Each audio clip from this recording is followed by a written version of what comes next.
Breaking news అమెరికాలో emergency ప్రకటించారా? ఎందుకంటే recent గా అమెరికా ఇరాన్ పైన యుద్ధం చేసింది.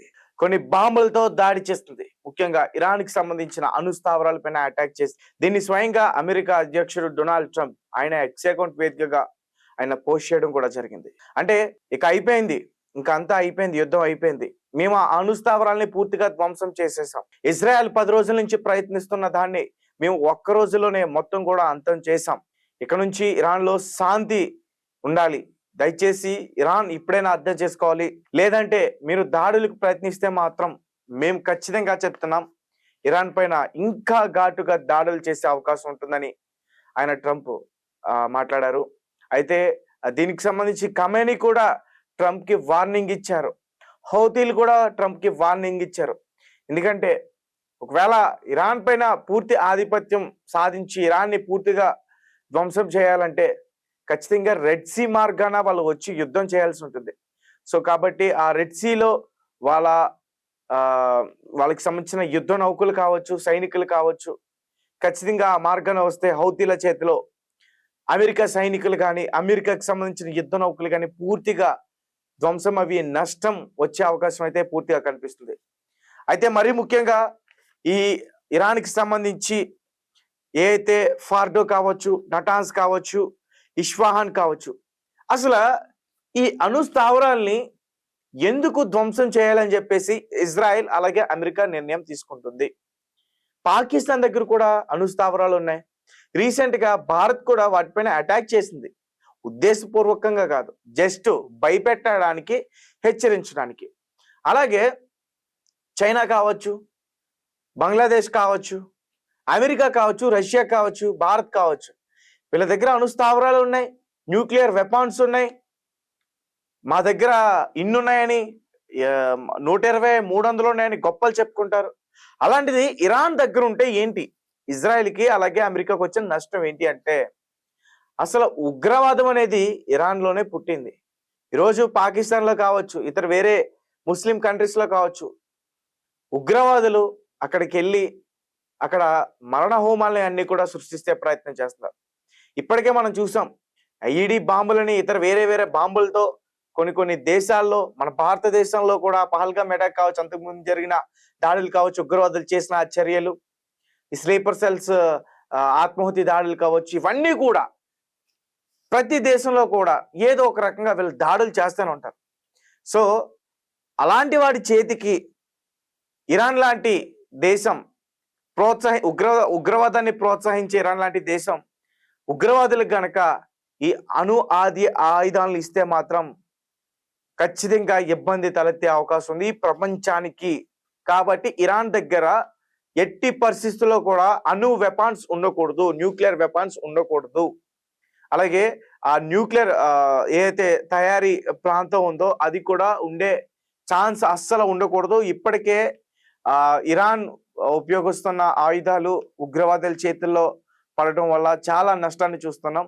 కాబట్టి ఇరాన్ ఈ పద్ధతిని మానుకుంటే మంచిది, లేదంటే మాత్రం ఖచ్చితంగా మీ పైన మేము యుద్ధం చేస్తామంటూ కూడా మొదటి నుంచి ఇజ్రాయెల్ చెప్తూనే ఉంది. ఇజ్రాయెల్ కూడా ఇరాన్ వల్ల మాకు ముప్పు ఉందనే ఆ విషయం కూడా చెప్తూనే ఉంది. సో అమెరికా, ఇజ్రాయెల్ ఈ రెండూ కలిపి ఈరోజు ఇరాన్ని పూర్తిగా ధ్వంసం చేసేందుకు సిద్ధమయ్యాయి. అయితే ఇజ్రాయెల్ మాత్రం వాళ్ళ దగ్గర ఏదైతే ఆయుధాలు ఉన్నాయో అవి ఆ అణుస్థావరాల్ని ఒకవేళ ఢీకొట్టిన పెద్దగా నష్టం జరగదు. ఎందుకంటే దాదాపు 2 కిలోమీటర్ల లోతులో కావచ్చు ఆ అణుకు సంబంధించిన న్యూక్లియర్ వెపన్స్ ని దాచిపెట్టారు, అక్కడ ఉత్పత్తిని చేస్తున్నారు అనేది వీళ్ళు ఆరోపిస్తున్న మాటలు. సో నిజానికి ఒకవేళ ఆ 2 కిలోమీటర్లు ఆ భూభాగంలో ఉన్న దాన్ని కొట్టాలంటే ఇజ్రాయెల్ దగ్గర ఉన్న వెపన్స్ సరిపోవట్లే. ఇప్పుడిప్పుడే ఏవో బాలిస్టిక్ మిసైల్స్ తో, అలాగే మరీ ముఖ్యంగా మన భారత్ తయారు చేసిన భారత్ మిసైల్స్ తో ఇప్పటికే ఇరాన్ లో టెహరాన్ ప్రాంతం కావచ్చు, లేదంటే ఇతర వాళ్ళకి సంబంధించిన ఆర్మీ బేసెస్ కావచ్చు, ఎయిర్ బేసెస్ కావచ్చు, వాటికి సంబంధించిన సైనిక బేసెస్ కావచ్చు, స్థావరాల పైన ఇప్పటి వరకు కూడా ఇజ్రాయెల్ అటాక్ చేసుకుంటూ వచ్చి ఒక నష్టాన్ని అయితే కలిగించింది, ఒక భయాన్ని అయితే ఖచ్చితంగా వాళ్ళకి రేకెత్తించాలనే ప్రయత్నం అయితే ఖచ్చితంగా చేసింది. అయితే వాళ్ళ దగ్గర ఈ భూమిలోకి చొచ్చుకెళ్ళి అక్కడ బ్లాస్ట్ చేసే అంత పెద్ద మిసైల్ లేదు. అది అమెరికా దగ్గర మాత్రం ఉందంటూ కూడా చెప్తున్నారు. నాకు రష్యా దగ్గర కూడా ఉన్నట్టు అనిపిస్తుంది. అయితే ఈ అమెరికా దగ్గర ఉన్న ఈ GBU-57 బంకర్ బస్టర్ బాంబ్, దీని ప్రత్యేకతలు ఏంటంటే ఆ యుద్ధ విమానమే ఒక డిఫరెంట్ గా ఉంటుంది. చాలా వేగంగా వెళ్తుంది అది. దాని స్పీడ్, దాని గురించి నేను మళ్ళీ ఒక వీడియోలో ఎక్స్ప్లెయిన్ చేసే ప్రయత్నం చేస్తా. జస్ట్ ఇప్పుడు ఈ GBU గురించి మాత్రమే మనం మాట్లాడదాం.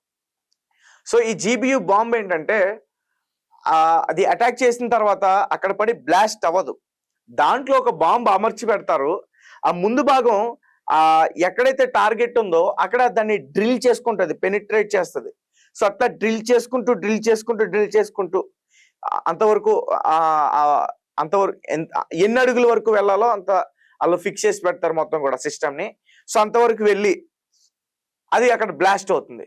సో ఆ బ్లాస్ట్ అయినప్పుడు అలా ఆ పెనిట్రేట్ చేసుకుంటూ డ్రిల్ చేసుకుంటూ అలా లోపలికి వెళ్ళినప్పుడు ఒక హోల్ అనేది ఏర్పడుతుంది, అక్కడ బ్లాస్ట్ అవుతుంది.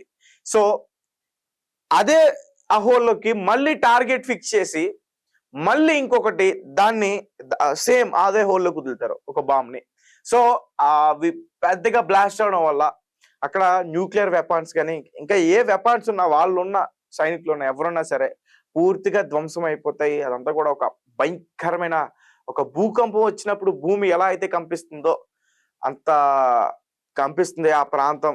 దాదాపు నాకు తెలిసి ఆ ప్రాంతం ఎక్కడైతే వాళ్ళు అటాక్ చేశారో, ఫర్డో కావచ్చు, నటాన్స్ కావచ్చు, ఇష్ఫహాన్ కావచ్చు, ఆ ప్రాంతానికి సంబంధించిన 10 కిలోమీటర్ల చదరపు దూరంలో కూడా ఆ భూమి అనేది కంపిస్తుంది.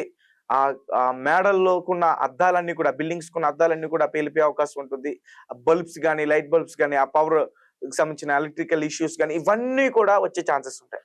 అండ్ మీకు విషయం తెలుసా, ఇరాన్ ఇప్పటి వరకు కూడా స్పందించారు, కానీ అంత ఘాటుగా కాదు. ఎందుకంటే వాళ్ళు కోలుకోవడానికే దాదాపు చాలా రోజులు టైం పడుతుంది. అయితే ఒక పక్క వాళ్ళ దేశ ప్రజల రక్షణ కోసం, వాళ్ళు భయంభ్రాంతులకి గురవకుండా ఉండడం కోసం నాయకులు వచ్చి మాట్లాడుతున్నారు. అబ్బాస్ లాంటి వాళ్ళు వచ్చి రక్షణ మంత్రులు మాట్లాడుతున్నారు. కానీ ఇరాన్కి అమెరికా మాత్రం చాలా పెద్ద దెబ్బ కొట్టింది, కోలుకోలేని దెబ్బ కొట్టింది. అయితే ఇప్పుడు అణు అటాక్ చేసే ఛాన్సెస్ ఉంటాయి ఇరాన్ అమెరికా పైన అంటూ కూడా ఒక న్యూస్ వెలుగులోకి రావడం, అమెరికాలో ఎమర్జెన్సీని ప్రకటించారని చెప్పడం, అలాగే ఇదంతా కూడా ట్రంప్ వైట్ హౌస్ లో ఉండి మొత్తం కూడా చూస్తున్నారు, పర్యవేక్షిస్తున్నారు అంటూ కూడా చెప్తున్నారు. సరే, దీనికి సంబంధించిన విషయాలన్నీ కూడా ఒకసారి నేను పూర్తిగా అందించే ప్రయత్నం చేస్తాను.